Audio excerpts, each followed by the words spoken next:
మా latest videos కోసం మా ఈ తెలుగు న్యూస్ ఛానల్ సబ్స్క్రైబ్ చేసి గంట సింబల్ యాక్టివేట్ చేసుకోండి. చంద్రగ్రహణం రోజు ఆవు కనిపిస్తే ఇది పెట్టండి చాలు, వద్దన్న ధనం వస్తూనే ఉంటుంది. మీ కష్టాలన్నీ కూడా పోతాయి, సమస్యలు పోతాయి, ఆర్థిక సమస్యలు పోతాయి. విశ్వంలో జరిగే కొన్ని సంఘటనలకు, భూమిపై మనం చేసే కొన్ని అతి సామాన్యమైన పనులకు మధ్య ఒక అద్భుతమైన అదృశ్యమైన సంబంధం ఉంటుందని మన శాస్త్రాలు ఘోషిస్తూ ఉన్నాయి. అలాంటి ఒక మహాశక్తివంతమైన రోజే రాబోయే చంద్రగ్రహణం రోజు. ఆ రోజున సాక్షాత్తు ముక్కోటి దేవతల స్వరూపమైన ఆ గోమాత మనకు తారసపడితే, దానికి మనం భక్తితో ఒక వస్తువును సమర్పిస్తే చాలు, మన జీవితంలో పేరుకుపోయిన దరిద్రము, కష్టాలు, అప్పుల బాధలు పటాపంచలైపోతాయి. మనం వద్దన్నా కూడా ధనం మన ఇంటికి ప్రవాహంలా ఎలా వస్తుందో ఇప్పుడు చాలా వివరంగా, ఆసక్తికరంగా ప్రతి ఒక్కరికి అర్థమయ్యేలాగా తెలుసుకుందాము. అంతకన్నా ముందు ఒక కథను విందాం ఫ్రెండ్స్. అంతకన్నా ముందు కామెంట్ బాక్స్లో జై శ్రీరామ్ అని కామెంట్ చేయండి. అలాగే వీడియోను లైక్ చేసి మా ఛానల్ను సబ్స్క్రైబ్ చేసుకోవటం మాత్రం మర్చిపోవద్దు. రామగిరి అనే ఒక చిన్న పల్లెటూరు కొండల అంచున ఉండేది. ఆ ఊరిలో రామయ్య అనే ఒక నిరుపేద రైతు ఉండేవాడు. అతడికి ఉన్న ఆస్తి మొత్తం ఒక చిన్న పూరి గుడిసె, కాస్త పొలం, అతడి ప్రాణానికి ప్రాణమైన గంగ అనే ఒక ఆవు. గంగ సాధారణమైన ఆవు కాదు. దాని కళ్ళు చాలా తెలివైనవి, ప్రశాంతంగా ఉండేవి. రామయ్య దాన్ని కేవలం పశువులా కాకుండా తన కన్న కూతురిలాగా చూసుకునేవాడు. ప్రతిరోజు ఉదయాన్నే లేచి గంగను శుభ్రంగా కడిగి దానికి గడ్డి వేసి ప్రేమగా దాని నుదుటిపై నిమిరేవాడు. గంగ కూడా రామయ్యను చూడగానే తోక ఊపుతూ ప్రేమగా అంబా అని అరిచేది. వారిద్దరి మధ్య ఉన్న బంధం మాటల్లో చెప్పలేనిది. రామయ్య తన కష్ట సుఖాలన్నీ గంగతోనే పంచుకునేవాడు. గంగ మౌనంగా వింటూ తన తల ఊపుతూ అతనికి ధైర్యం చెప్తున్నట్లుగా అనిపించేది. గంగకు ఒక రహస్య గతం ఉంది. అది పూర్వజన్మలో ఒక గొప్ప ఋషి దగ్గర పెరిగిన దివ్యమైన ఆవు. ఆ ఋషి తపస్సు చేసుకుంటున్నప్పుడు గంగ అక్కడే ఉండి వేద మంత్రాలను వింటూ పెరిగింది. ఆ మంత్రాల శక్తి దాని ఆత్మలో నిక్షిప్తమై ఉంది. కాలక్రమేణా ఆ ఋషి తన శరీరాన్ని వదిలిపెట్టే సమయంలో తనలోని కొంత జ్ఞానాన్ని, శక్తిని ఈ ఆవులోనికి ప్రవేశపెట్టి, లోకంలో ధర్మానికి హాని కలిగినప్పుడు నీవు ఒక సాధువును కాపాడుతావు అని దీవించాడు. ఆ దివ్య శక్తుల కారణంగానే గంగకు రాబోయే ఆపదలను పసిగట్టే శక్తి ఉండేది. ఒకరోజు ఆ ఊరికి భైరవుడు అనే ఒక మాంత్రికుడు వచ్చాడు. అతను చూడడానికి ఒక సాధారణ సన్యాసిలా ఉన్న అతని కళ్ళల్లో క్రూరత్వము, దురాశ దాగి ఉన్నాయి. భైరవుడు క్షుద్ర శక్తులను ఉపాసించేవాడు. అతను ఊరి బయట ఒక పాడుబడిన గుడిలో మకం పెట్టాడు. పురాతన గ్రంథాల ద్వారా రామగిరి కొండల కింద సరిగ్గా రామయ్య గుడిసె ఉన్న ప్రదేశంలో ఒక పెద్ద నిధి ఉందని తెలుసుకున్నాడు. ఆ నిధిని ఒక దివ్యమైన శక్తి కాపాడుతోందని, దాన్ని పొందాలంటే ఆ భూమికి యజమానిగా ఉన్న వ్యక్తిని ఒక పౌర్ణమి నాడు వచ్చే సంపూర్ణ చంద్రగ్రహణం రోజున బలి ఇవ్వాలని కూడా అందులో రాసి ఉంది. భైరవుడి కళ్ళు రామయ్య మీద పడ్డాయి. తన పథకం పారాలంటే రామయ్యను అంతం చేయాలి. సరైన సమయం కోసం ఎదురు చూడటం మొదలుపెట్టాడు. అతను తన మంత్రశక్తులతో రామయ్య కదలికలను గమనిస్తూ ఉండేవాడు. ఈ దుష్ట ఆలోచనల ప్రభావం గంగ మీద పడింది.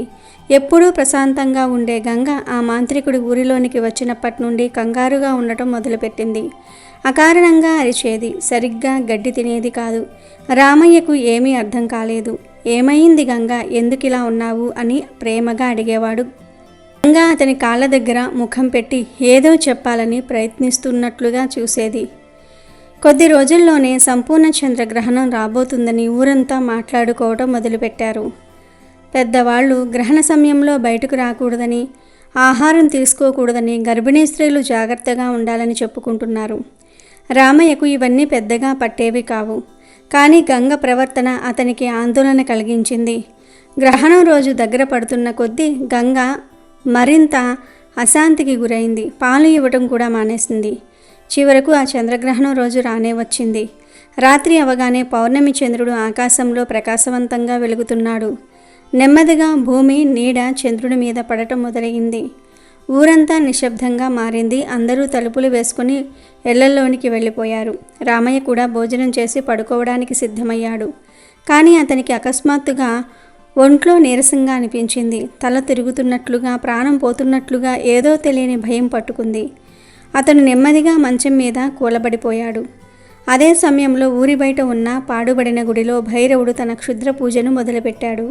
ఒక పెద్ద అగ్నిగుండం వెలిగించి దాని ముందు రామయ్యను పోలిన ఒక మట్టి బొమ్మను పెట్టాడు. నల్లని దుస్తులు ధరించి భయంకరమైన మంత్రాలను చదవటం ప్రారంభించాడు. ఆ మంత్రాల శక్తితో రామయ్య ప్రాణశక్తిని కొద్ది కొద్దిగా లాగేస్తున్నాడు. ఘనం ముదిరే కొద్దీ రామయ్య పరిస్థితి విషమించింది. అతని శ్వాస నెమ్మదించింది. శరీరం చల్లబడటం మొదలయ్యింది. పాకలో కట్టేసి ఉన్న గంగకు తన యజమాని ఆపదలో ఉన్నాడని పూర్తిగా అర్థమైంది. భైరవుడి దుష్టశక్తిని అది స్పష్టంగా గ్రహించింది. తన పూర్వజన్మ స్మృతులు, ఋషి ఇచ్చిన వరం దాని మనసులో మెరిశాయి. సరైన సమయమని దానికి తెలిసింది. చంద్రుడు పూర్తిగా భూమి నీడలోనికి వెళ్ళి ఆకాశంలో ఒక ఎర్రని బింబంలా మారాడు. సంపూర్ణ గ్రహణం పట్టింది. ఆ సమయంలో ప్రకృతి అంతా స్తంభించిపోయింది.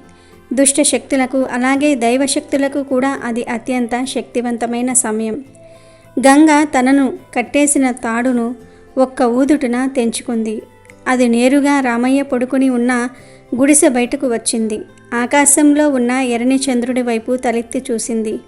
కళ్ళు మూసుకొని తన పూర్వజన్మ గురుడైన ఋషిని తలుచుకుంది. అప్పుడు దాని గొంతులో నుంచి ఒక సాధారణమైన అరుపు రాలేదు. ఒక లోతైన గంభీరమైన దైవికమైన ఓంకారం లాంటి శబ్దం వెలువడింది. అది అంబా అని అరుస్తున్న ఆ శబ్దంలో మహామృత్యుంజయ మంత్రం యొక్క శక్తి ప్రతిధ్వనించింది. ఓం త్రయంబకం యజామహే సుగంధిం పుష్టివర్ధనం ఊర్వార్ కమీవ బంధనాన్ మృత్యోర్క్షీయ మామృతాత్. ఈ మంత్రం గంగ గొంతు నుండి నేరుగా రాకపోయినా దాని అరుపులోని దివ్య ప్రకంపనలు ఆ మంత్రశక్తిని అంతరిక్షంలోనికి వ్యాపింపజేశాయి. గంగ చుట్టూ ఒక బంగారు రంగు కాంతి వలయం ఏర్పడింది. ఆ కాంతి నెమ్మదిగా విస్తరించి రామయ్య ఉన్న గుడిసెను ఒక రక్షణ కవచంలా చుట్టుకుంది. పాడుబడిన గుడిలో భైరవుడు తన పూజ చివరి దశకు చేరుకున్నాడు. రామయ్య ప్రాణాన్ని పూర్తిగా లాగేయడానికి తన పూర్తి శక్తిని ఉపయోగించి ఒక శక్తివంతమైన మంత్రాన్ని ఉచ్చరించాడు. ఆ దుష్టశక్తి ఒక నల్లని పొగలా దూసుకుంటూ రామయ్య గుడిసె వైపు వచ్చింది. కానీ గుడిసె చుట్టూ ఉన్న గంగ సృష్టించిన బంగారు రక్షణ కవచాన్ని అది తాకగానే వెనక్కి విసిరివేయబడింది. భైరవుడు పంపిన దుష్టశక్తి ఆ కవచాన్ని ఛేదించలేకపోయింది. భైరవుడికి ఆశ్చర్యం, కోపం కలిగాయి. ఏది నన్ను అడ్డుకోగల శక్తి? ఎవరి పని చేసింది అని గట్టిగా అరుస్తూ మరింత శక్తిని ప్రయోగించాడు. కానీ ప్రతిసారి ఆ శక్తి బంగారు కవచాన్ని తాకి రెట్టింపు బలంతో వెనక్కి తిరిగి వచ్చి భైరవుడినే తాకటం మొదలుపెట్టింది. తన చెడు తనకే ఎదురు తిరిగింది. గంగ యొక్క నిస్వార్థ ప్రేమ, దాని మంత్రశక్తి ముందు భైరవుడి దురాశ, క్షుద్రశక్తి నిలవలేకపోయాయి. చివరిసారిగా అతను ప్రయోగించిన మహాశక్తివంతమైన అస్త్రం ఆ రక్షణ కవచాన్ని తాకి అద్దంలో ప్రతిబింబంలా వెనక్కి తిరిగి వచ్చి భైరవుడిని బూడిదిగా మార్చేసింది. ఒక్క క్షణంలో ఆ పాడుబడిన గుడిలో భైరవుడి ఆనవాళ్లు కూడా లేకుండా పోయాయి. అదే సమయంలో గ్రహణం వీడింది. చంద్రుడు మళ్ళీ తన వెన్నెలను ప్రసరించడం మొదలుపెట్టాడు. గుడిసెలో అపస్మారక స్థితిలో ఉన్న రామయ్యకు మెలకువ వచ్చింది.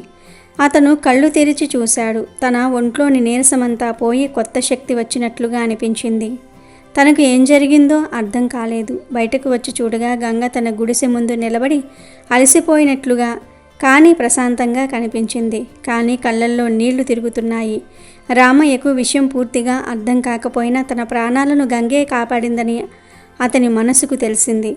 అతను పరిగెత్తుకుని వెళ్ళి గంగను గట్టిగా కౌలించుకున్నాడు. గంగా, నా తల్లి, నన్ను నువ్వే కాపాడావు అంటూ ఆనంద బాష్పాలతో దాని నుదుటను ముద్దాడాడు. మరుసటి రోజు ఉదయం ఊరి వాళ్ళు పాడుబడిన గుడివైపు వెళ్ళినప్పుడు అక్కడ పూజ జరిగిన ఆనవాళ్లు, కాలిపోయిన బూడిద తప్ప ఏమీ కనిపించలేదు. ఆ సన్యాసి ఏమయ్యాడో ఎవరికీ తెలియలేదు. రామయ్యకు మాత్రం అంతా స్పష్టంగా తెలిసింది. తన గంగ ఒక సామాన్యమైన ఆవు కాదని, ఒక దేవత అని నమ్మాడు. ఆ రోజు నుండి అతను గంగను మరింత ప్రేమగా, భక్తితో చూసుకోవటం మొదలుపెట్టాడు. తన ప్రాణాలను కాపాడిన ఆ మూగజీవానికి జీవితాంతం సేవ చేస్తూ గడిపాడు. నిజమైన ప్రేమ, నిస్వార్థమైన భక్తి ముందు ఎలాంటి దుష్ట శక్తులైనా ఓడిపోతాయని ఈ సంఘటన నిరూపిస్తుంది. రామయ్య గంగల కథ ఆ ఊరిలో తరతరాలుగా చెప్పుకునే ఒక గొప్ప గాథగా నిలిచిపోయింది. ఇక వీడియోలోకి వస్తే ముందుగా మనం గ్రహణ కాలం యొక్క శక్తిని, దాని వెనుక ఉన్న రహస్యాన్ని అర్థం చేసుకోవాలి. గ్రహణం అంటే కేవలం సూర్యుడు, భూమి, చంద్రుడు ఒకే సరళ రేఖపైకి రావటం అనే భౌగోళిక పాఠం కాదు. మన వేదిక జ్యోతిష్య శాస్త్రం ప్రకారం ఇది విశ్వంలో ఒక పెద్ద కల్లోలం. పురాణాల ప్రకారం రాహుకేతువులనే ఛాయాగ్రహాలు సూర్యచంద్రులపై పగబట్టి వారిని కబలించడానికి ప్రయత్నించే సమయమే గ్రహణకాలం. ముఖ్యంగా చంద్రగ్రహణం మన జాతకంలో మనస్సుకు, తల్లికి, భావోద్వేగాలకు, ప్రశాంతతకు, ద్రవ్యానికి కారకుడైన చంద్రుడు పీడించబడే సమయం. చంద్రుడు బలహీనపడినప్పుడు మనుషుల మనసులు గందరగోళానికి లోనవుతూ ఉంటాయి. అనవసరమైన ఆందోళన, భయం, చిరాకు, నిర్ణయాలు తీసుకోలేని నిస్సహాయ స్థితి ఏర్పడతాయి. సముద్రంలో అలలు ఎలా ఉవ్వెత్తున ఎగిసి పడుతూ ఉంటాయో అలాగే మనలోని భావోద్వేగాలు అదుపు తప్పుతాయి. అందుకే గ్రహణ కాలాన్ని ఒక అశుభకరమైన ప్రతికూల శక్తి విజృంభించే సమయంగా పరిగణిస్తారు. అయితే ఇక్కడ ఒక ముఖ్యమైన రహస్యం దాగి ఉంది. ఏ సమయంలో అయితే ప్రతికూల శక్తి అత్యధికంగా ఉంటుందో అదే సమయంలో చేసే ఆధ్యాత్మిక క్రియలకు, పూజలకు, పరిహారాలకు, దాన ధర్మాలకు ఫలితం కూడా వేల రెట్లు అధికంగా ఉంటుంది. ఒక చిన్న అగ్గిపుల్ల గాలి లేని చోట చిన్నగా మండుతుంది, కానీ అదే అగ్గిపుల్ల పెట్రోల్ మీద పడితే మహా అగ్ని కీలకంగా మారుతుంది. అలాగే గ్రహణ కాలంలో మనం చేసే ఏ చిన్న మంచి పని అయినా సరే దాని ఫలితం అనూహ్యంగా, అద్భుతంగా ఉంటుంది. ఈ సమయంలో చేసే దానము సాధారణ రోజుల్లో చేసే కోటి దానాలతో సమానం అని శాస్త్రవచనం. అంటే గ్రహణ కాలం అనేది మన కర్మలను ప్రక్షాళన చేసుకోవడానికి, మన అదృష్టాన్ని మార్చుకోవడానికి ఆ భగవంతుడు మనకిచ్చిన ఒక సువర్ణ అవకాశం. ఇక రెండవ ముఖ్యమైన అంశం గోమాత. హిందూ ధర్మంలో ఆవును కేవలం ఒక జంతువుగా చూడరు. దానిని నడిచే దేవాలయంగా, సాక్షాత్తు తల్లి స్వరూపంగా భావిస్తారు.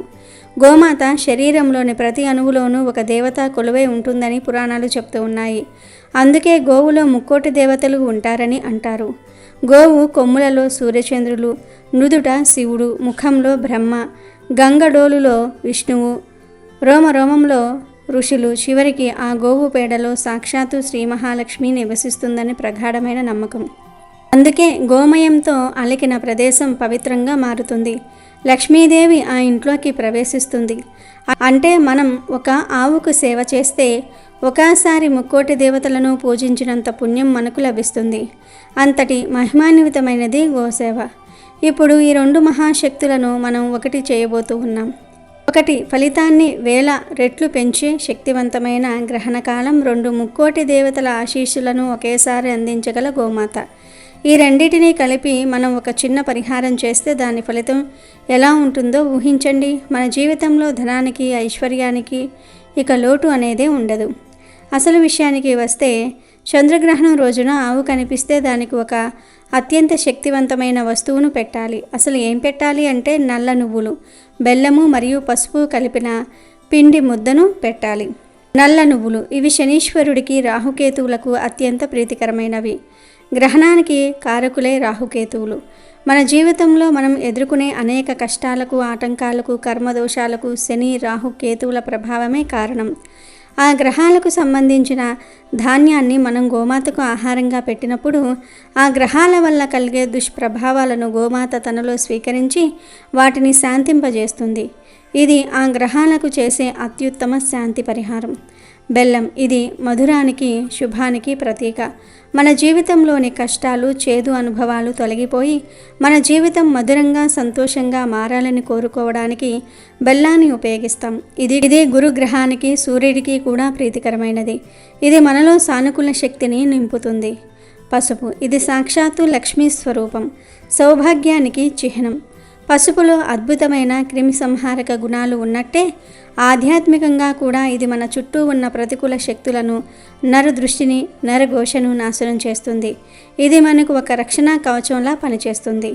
ఈ మూడింటిని కొద్దిగా గోధుమ పిండి లేదా బియ్య పిండిలో కలిపి నీటితో తడిపి ఒక ముద్దలాగా తయారు చేయాలి. ఈ పిండి ముద్ద సాధారణమైనది కాదు, అది మీ కష్టాలను హరించే ఒక దివ్య ఔషధం. ఈ పరిహారాన్ని గ్రహణం పట్టడానికి ముందు చేయవచ్చు లేదా గ్రహణం తర్వాత రోజు అయినా చేయవచ్చు. ముందుగా ఒక చిన్న పిడికెడు నల్ల నువ్వులు, కొద్దిగా బెల్లం తురుము, చిటికెడు పసుపు తీసుకొని కొద్దిగా పిండితో కలిపి శుభ్రమైన నీటితో ఒక చిన్న ఉండలాగా తయారు చేయండి. ఈ పిండి ముద్దను మీ కుడి చేతిలో పట్టుకుని మీ పూజా మందిరంలో లేదా ఏదైనా ప్రశాంతమైన ప్రదేశంలో నిలబడి కళ్ళు మూసుకోండి. మీ ఇష్ట దైవాన్ని, కులదైవాన్ని, ముఖ్యంగా శ్రీ మహాలక్ష్మీదేవిని, చంద్రభగవానుణ్ణి, గ్రహణ దోష నివారకుడైన శివుణ్ణి మనసారా ప్రార్థించండి. ఆ తర్వాత మీ చేతిలో ఉన్న పిండి ముద్దను చూస్తూ మీ కష్టాలన్నిటినీ చెప్పుకోండి.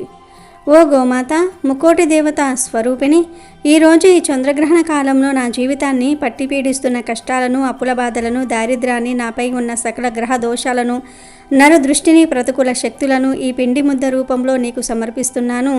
నా కర్మఫలాలకు కారణమైన శని, రాహు, కేతువులకు ప్రీతిపాత్రమైన ఈ నల్ల నువ్వులను నీకు ఆహారంగా ఇస్తున్నాను. నువ్వు దీనిని స్వీకరించి ఆ గ్రహాలను శాంతింపచేసి నా కష్టాలను హరించు తల్లి. నా జీవితంలోని చేదును తొలగించి ఈ బెల్లంలా మధురంగా మార్చు. ఈ పసుపుతో నా జీవితానికి సౌభాగ్యాన్ని, ఐశ్వర్యాన్ని ప్రసాదించు. నువ్వు ఈ ఆహారాన్ని స్వీకరించిన మరుక్షణం నుంచి నా ఇంట్లో ధనానికి లోటు లేకుండా, నేను వద్దన్నా కూడా సిరి సంపదలు నన్ను వెతుక్కుంటూ వచ్చేలాగా అనుగ్రహించు తల్లి అని ఆర్తితో, పూర్తి నమ్మకంతో సంకల్పం చెప్పుకోవాలి. ఇలా సంకల్పం చెప్పుకున్న తర్వాత ఆ పిండి ముద్దను తీసుకుని మీకు దగ్గరలో ఉన్న గోశాలకు కానీ లేదా మీకు ఎక్కడైనా ఆవు కనిపిస్తే అక్కడికి కానీ వెళ్ళండి. రోడ్డు మీద ఆవులు కనిపిస్తూ ఉంటాయి కదా, ఆ ఆవులకు అయినా పెట్టవచ్చు. ఆవు దగ్గరికి వెళ్ళినప్పుడు దానిని భయపెట్టకుండా ప్రేమగా, భక్తితో నమస్కరించండి. అమ్మా గోమాత, నా మొర ఆలకించి నా ఈ చిరు నైవేద్యాన్ని స్వీకరించు అని మనసులో అనుకుంటూ ఆ పిండి ముద్దను నెమ్మదిగా దాని నోటికి అందించండి. అది ఆ పిండి ముద్దను పూర్తిగా తిన్న తర్వాత దాని కాళ్లకు నమస్కరించి వీలైతే దాని వీపు మీద ప్రేమగా నిమరండి. ఒక్కసారి గోమాత మీ చేతి నుంచి ఆ ప్రసాదాన్ని స్వీకరించిందంటే ఆ క్షణమే మీ తలరాత మారటం మొదలవుతుంది. మీరు గోమాతకు కేవలం పిండి ముద్దను పెట్టలేదు, మీ దరిద్రాన్ని, మీ కర్మ దోషాలను, మీ గ్రహ పీడలను ఆహారంగా పెట్టేశారు. వాటిని ఆ గోమాత స్వీకరించి తనలోని ముక్కోటి దేవతల శక్తితో వాటిని భస్మం చేసి మీకు ప్రతిఫలంగా అనంతమైన ఆశీస్సులను అందిస్తుంది. ఇక ఆ రోజు నుంచి మీ జీవితంలో అద్భుతాలు జరగటం మీరు స్వయంగా గమనిస్తారు. అంతేకాదు, ఇలా గోవుకు పెట్టడం వలన గ్రహణం వల్ల కలిగే దుష్ప్రభావాలు మిమ్మల్ని ఏమీ చేయలేవు.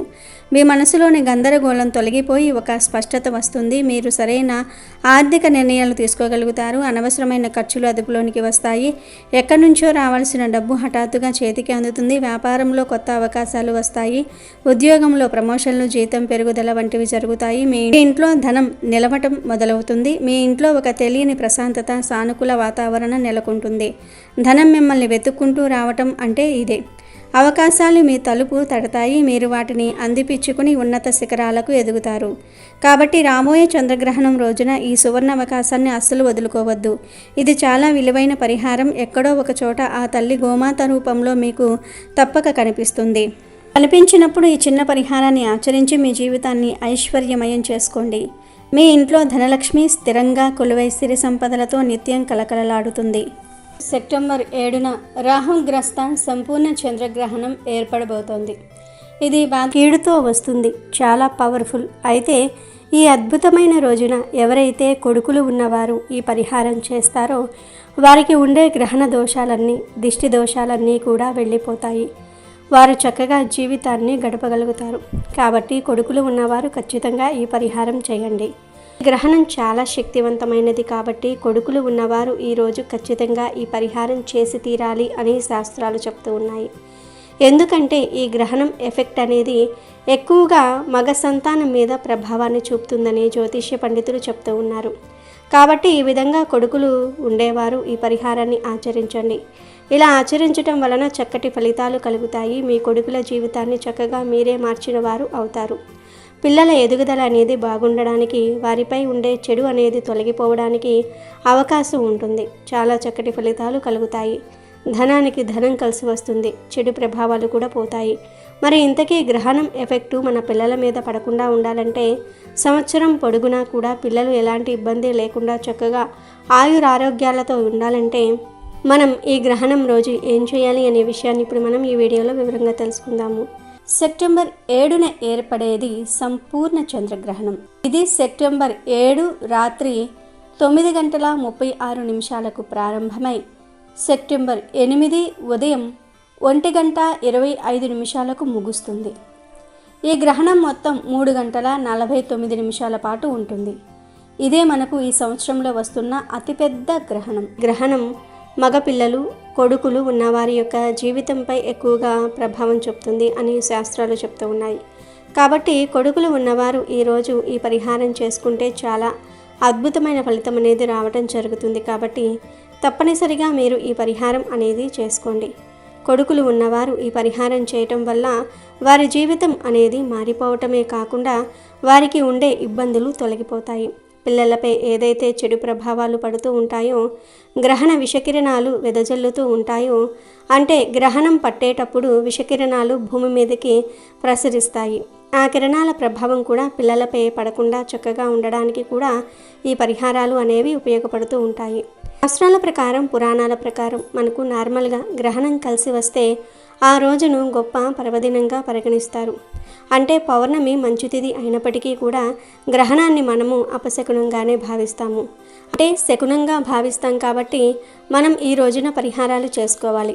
నార్మల్గా గ్రహణం అనేది చాలా శక్తివంతమైన రోజు. కొందరు దీనిని మంచి రోజుగా పరిగణిస్తారు, కొంతమంది చెడుగా పరిగణిస్తారు. చెడు అనేది ఖచ్చితంగా జరుగుతుంది, మంచి అనేది కూడా అంతే జరుగుతుంది. 50% మంచి జరుగుతుంది, 50% చెడు జరగడానికి అవకాశం ఉంటుంది. చాలామంది గ్రహణం వచ్చిందంటే చాలా సంతోషపడిపోతూ ఉంటారు. ఎందుకంటే ఆ రోజున చెడును తీసేసుకొని మంచిని తెచ్చిపెట్టుకోవచ్చు, దిష్టి దోషాలను తొలగించుకోవచ్చు, అనేక రకాల పరిహారాలు చేసేసి చక్కగా ఫలితాన్ని పొందవచ్చు అని భావిస్తూ ఉంటారు. కాబట్టి గ్రహణం పూర్తయిన తర్వాత చక్కగా మీరు గుర్తుపెట్టుకోండి, మీకు దగ్గరలో ఉండే శివాలయానికి వెళ్ళేసి లేదా అమ్మవారి ఆలయానికి వెళ్ళి శివుడికి లేదా అమ్మవారికి అభిషేకం చేయండి. మీ పేరు మీద పూజ చేయించుకోండి. ఇంకా ఈ గ్రహణ సమయంలో గర్భిణీ స్త్రీలు చాలా జాగ్రత్తగా ఉండాలి. గ్రహణ సమయంలో గర్భిణీ స్త్రీలు చక్కగా కదలకుండా ఒకే దగ్గర కూర్చుని ఉండిపోవాలి.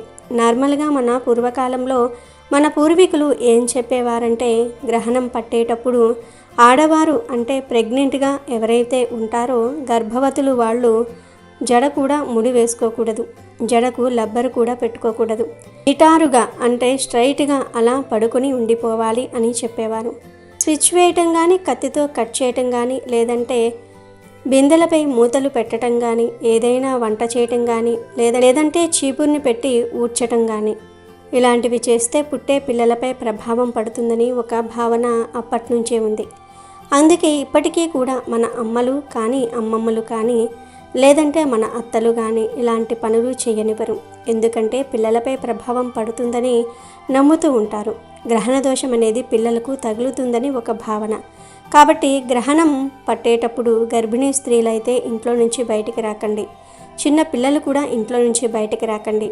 గ్రహణ నియమాల గురించి కొంతమందికి తెలుసు, అయినప్పటికీ కూడా పొరపాట్లు చేస్తూ ఉంటారు.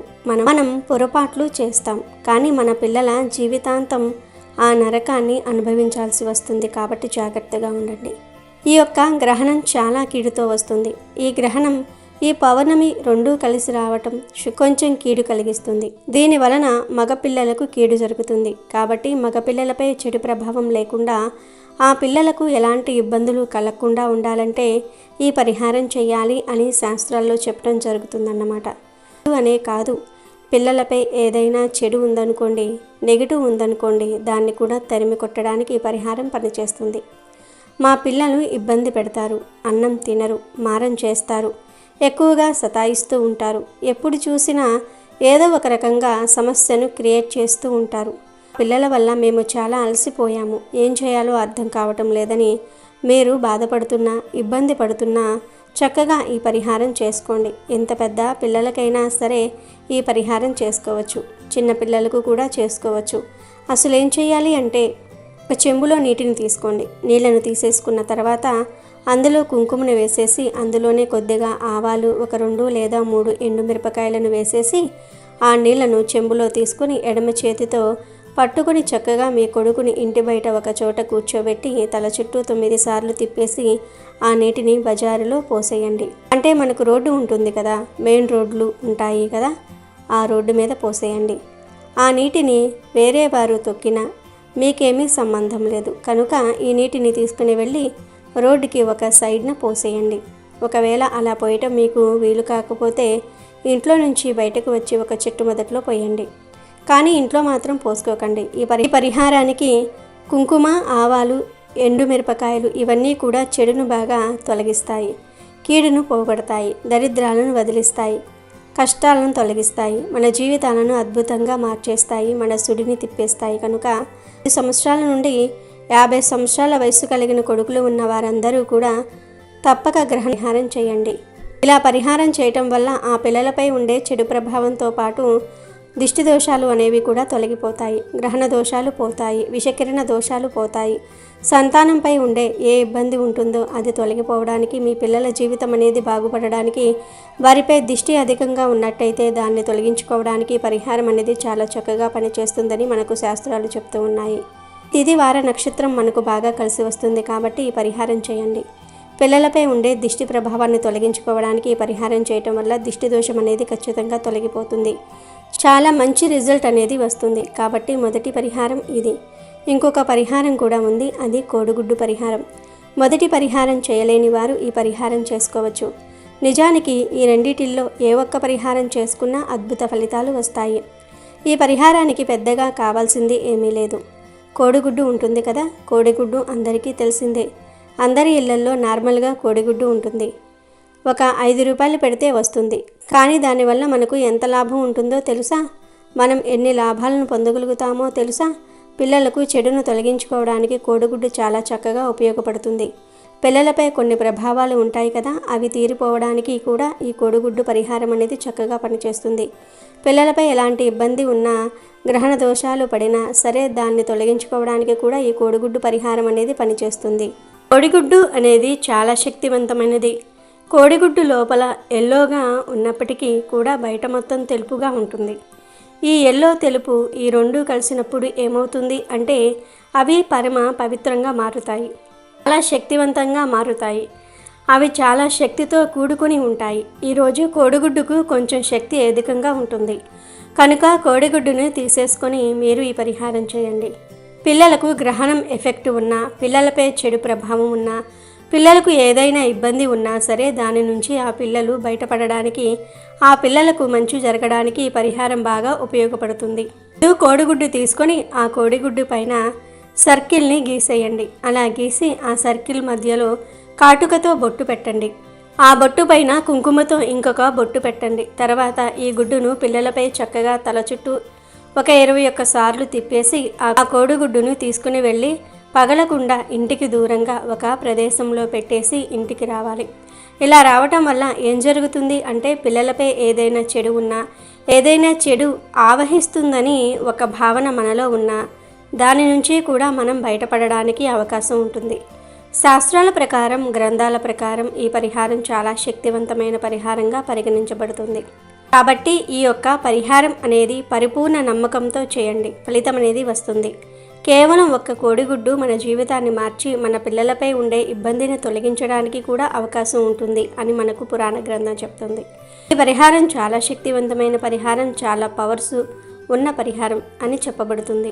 కాబట్టి మీరు ఆచరించండి, ఆచరించే ఫలితం పొందండి.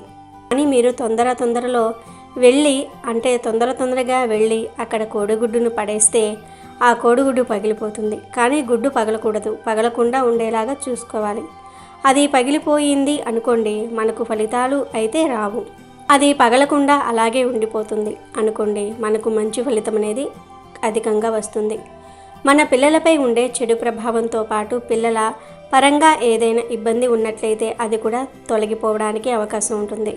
చాలా మంచి రిజల్ట్ అనేది రావడానికి అవకాశం ఉంటుంది. కాబట్టి ఈ విధంగా ఆచరించండి, ఆచరించేసి ఫలితం అనేది పొందండి. మీ జీవితాన్ని మార్చుకోండి, మీ జీవితంలో ఉండే కష్టాలను తొలగించుకోండి. మీ పిల్లలపై ఉండే ఏదైతే చెడు ఉంటుందో అది తొలగించుకోవడానికి కూడా 100కు 100% అవకాశం ఉంటుంది. ఇప్పుడు వీడియోలో మనం చెప్పుకున్న ఈ 2 పరిహారాలు కూడా బ్రహ్మాండంగా పనిచేస్తాయి. చాలా అద్భుతమైన ఫలితాలను ఇస్తాయి. గ్రహణ దోషాలను తొలగించేస్తాయి, గ్రహణం వలన వచ్చే కీడును తొలగించేస్తాయి. కావున ఇలా ఆచరించండి. ఈ పరిహారాన్ని గ్రహణం పూర్తయిన తర్వాత పగిడైనా సరే చేసుకోవచ్చు. కొంతమంది కోడిగుడ్డు తినరు, అటువంటి వారు కూడా ఈ గుడ్డు పరిహారం చేయవచ్చు. కోడిగుడ్డును మనం పగలగొట్టి తినటం లేదు కదా, చేతిలో పట్టుకొని దిష్టి తీస్తూ ఉన్నాం పిల్లలకు. కాబట్టి ఎవరైనా సరే చేసుకోవచ్చు. అంటే తినని వాళ్ళు కూడా చేసుకోవచ్చు, తినేవాళ్ళు కూడా చేసుకోవచ్చు. ఎవరు చేసినా కానీ ఫలితాలు వస్తాయని మనకు శాస్త్రం చెప్తుంది. కావున గ్రహణం ఎఫెక్ట్ మన మీద పడకుండా ఉండాలంటే కొడుకులకు ఈ పరిహారం అనేది తప్పకుండా చేయండి. చెంబు పరిహారం కానీ లేదా కోడిగుడ్డు పరిహారం కానీ ఈ రెండిటిల్లో ఏ పరిహారం చేసినా అద్భుత ఫలితాలు వస్తాయి. ముందు మనం చెప్పుకున్న పరిహారం చెంబుడు నీటిలో కుంకుమ అలాగే ఆవాలు ఎండుమిరపకాయలను వేసేసి తల చుట్టూ చక్కగా 21 సార్లు కానీ లేదంటే 11 సార్లు కానీ తిప్పండి. తిప్పిన తర్వాత ఆ నీళ్లు తీసుకుని వెళ్ళి బయట పోసేయండి. రెండో పరిహారం వచ్చేసి కోడిగుడ్డు పైన కాటుకతో సర్కిల్ గీసి మధ్యలో కాటుకతో బొట్టు పెట్టండి. ఆ బొట్టు పైన కుంకుమతో ఇంకొక బొట్టు పెట్టండి. మనం పెట్టుకునే కాటుక పెన్సిల్ ఆడవాళ్ళది ఉంటుంది కదా, దానితో గీసేసి ఆ గుడ్డుతో దిష్టిని తీయండి. 7 సార్లు తిప్పేసి ఆ కోడిగుడ్డు తీసుకుని వెళ్ళి దూరంగా ఎక్కడైనా పెట్టేయండి. ఈ రెండిటిల్లో ఏ పరిహారం చేసుకున్నా అద్భుత ఫలితాలు వస్తాయి, గ్రహణ దోషాలు పోతాయి. కాబట్టి ఖచ్చితంగా కొడుకులు ఉన్నవారు ఈ పరిహారం అనేది చేయండి. చేసేసి ఫలితం పొందండి. మీ జీవితాన్ని మార్చుకోండి, మీ కొడుకుల జీవితాలు మార్చుకోండి. వారికి ఎటువంటి చెడు జరగకుండా కాపాడుకోండి. మీ జీవితంలో ఉండే కష్టాలు, బాధలు, కన్నీళ్లు ఇవన్నీ కూడా చక్కగా తొలగించుకోండి. ఎందుకంటే మానవ జీవితమే ది బెస్ట్ జీవితం. మనము మన పిల్లలు బాగుండాలని మనం రకరకాల పరిహారాలు చేస్తాము, రకరకాల విధి విధానాలను ఆచరిస్తాము. కానీ ఇంతటి మంచి తిథి వార నక్షత్రం కలిసి వచ్చినప్పుడు ఇలాంటి పరిహారాలు చేయడానికి భయపడుతూ ఉంటాము. ఇది జరుగుతుందో లేదో, ఫలిస్తుందో లేదో, అంటే ఫలితం వస్తుందో లేదో, చెయ్యాలో లేదో అని మనం చాలా వెనక్కి ముందుకు పోతూ ఉంటాము. కానీ భయపడకండి, ఏదో ఒక పరిహారం చేయండి, మంచి ఫలితాలు వస్తాయి. కాబట్టి ఈ విధంగా ఆచరించండి, నమ్మకంతో చేయండి. మీ పిల్లలు బాగుండాలి అనుకుంటే మాత్రం ఖచ్చితంగా ఈ పరిహారం చేయండి, ఫలితం పొందండి, మీ జీవితాన్ని మార్చుకోండి. మీ జీవితంలో ఉండే కష్టాలు, బాధలు అన్నిటినీ కూడా చక్కగా పోగొట్టుకోండి. చాలా మంచి రిజల్ట్ వస్తుంది. ఇలా దిష్టి తీసిన తర్వాత పిల్లలకు కాళ్ళు చేతులు కడిగియండి, సరిపోతుంది. మీరు కూడా కాళ్ళు చేతులు కడుక్కోండి. కనుక కొడుకులు ఉన్న వారందరూ కూడా తప్పక ఈ పరిహారం చేసి శుభ ఫలితాలను పొందండి, గ్రహణ దోషాలను తొలగించుకోండి. అమెజాన్లో బెస్ట్ డిస్కౌంట్స్ కోసం వీడియో డిస్క్రిప్షన్లో లింకు ఉంది, చూడండి. అలాగే మా టెలిగ్రామ్ ఛానల్ సబ్స్క్రైబ్ చేసుకోండి.